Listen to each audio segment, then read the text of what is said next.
He is one of the most influential Albanian of today. Today we're commemorating a great man who fought for human rights and for minority rights and for the dignity of people in Albania and Kosovo. Former New York State Assemblymember Stephen Kaufman, who traveled to Kosovo in 2003 with Mayor Bloomberg, joined the Bronx's Albanian community at the Belmont Library to remember the life of freedom fighter, political activist, and writer Adem Demaci, who on July 26 at the age of 84 died in Pristina, Kosovo, leaving a legacy of resistance and courage that saw him in prison for 28 years, beginning with a 3-year sentence in 1958 for speaking out against the authoritarian government of dictator Josip Broz Tito.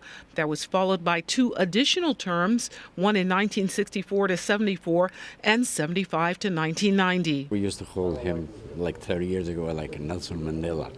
Albanian Nelson Mandela for Balkans. In 91, he was awarded the European Parliament's Sakharov Prize for Freedom of Thought. That same year, he'd served for 4 years as chairman of the Council for the Defense of Human Rights and Freedoms. In 96, he entered politics, becoming the president of the Parliamentary of Kosovo.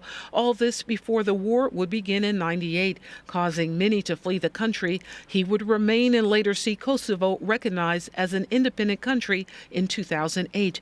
New York State Assemblymember Natalia Hernandez, who at one time worked for current New York City Council member Mark Jonai, the city's first elected Albanian leader, while he served as Assembly member in her district, called the ceremony an opportunity to celebrate the power of one voice and experience and see its effect on a country. I'm here to show support and join my Albanian constituencies, friends, and family in honoring this gentleman because he really was a voice before our time. For the Bronx's Albanian community, now numbered at 50,000, the gathering also served as a teaching tool for a new generation.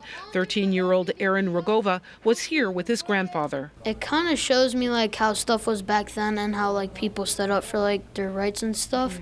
And it really amazes me, and I think it's like really awesome. We want people to know that he is gone, but he's not forgotten. Host and Belmont librarian Iftikharul Kabir shared the event helps them promote literature and material that reflects the diversity of this neighborhood. This is one of our top priorities to get community involved, whether Albanian community or Hispanic community or Italian community. With the Bronx's growing Albanian community, the hope is to increase events like this one to both inform and to educate the entire Bronx community. For BronxNet, this is Arlene Makoko.